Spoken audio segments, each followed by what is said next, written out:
Bonsoir. Vous êtes le papa de Jérémy qui a 28 ans et qui fait partie des blessés de cet attentat de Strasbourg. Alors je voudrais le dire tout de suite pour nos auditeurs, il a été opéré, il s'est réveillé aujourd'hui. Donnez-nous les dernières nouvelles de votre fils, Paul Raoult.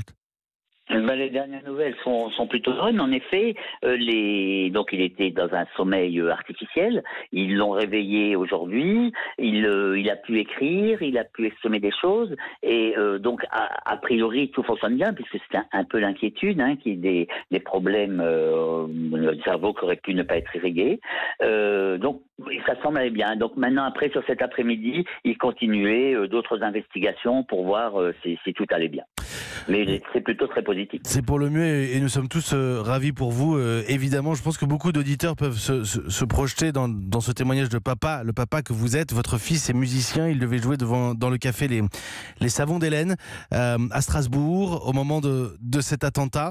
Vous, Paul Raoult, comment est-ce que vous avez appris que votre fils figurait parmi les victimes ?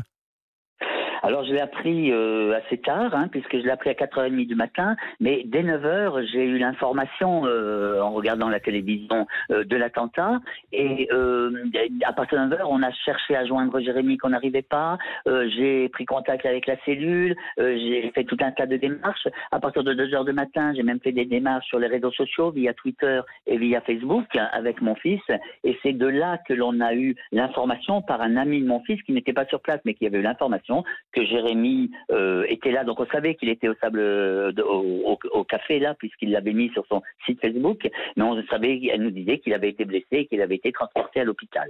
Donc de là, j'ai repris contact avec la cellule, et puis voilà, pour pouvoir savoir à quel hôpital il était, etc.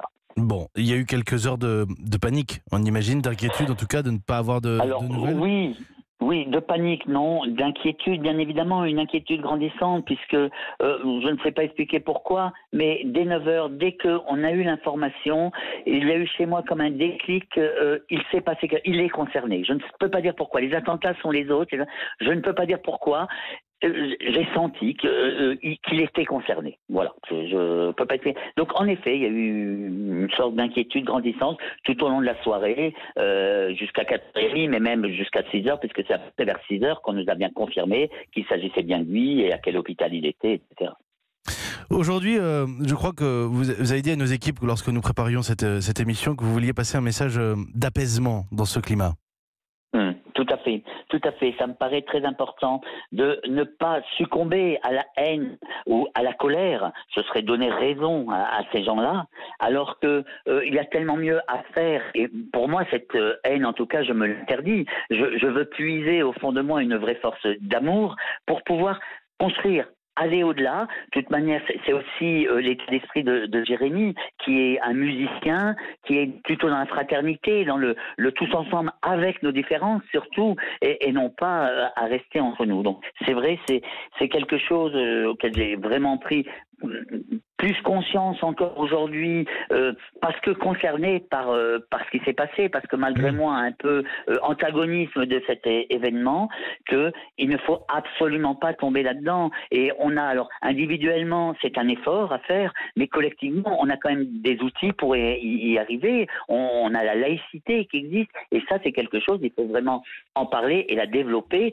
pour arriver à vivre ensemble. Et puis il y a autre chose, un autre message que j'ai aussi, ou là qui me met en colère par contre, c'est de voir certains hommes ou une femme politique utiliser ma douleur ou utiliser la souffrance de mon fils pour faire passer des idées qui ne sont alors là absolument pas du tout les nôtres, et pour monter des gens contre les autres. Quand j'entends dire c'est de leur faute parce qu'ils ont laissé construire des mosquées au centre des villes, je me dis mais elle confond tout, cette dame. Elle n'a pas compris ce que c'était que la vie et que le vivre ensemble avec nos différences.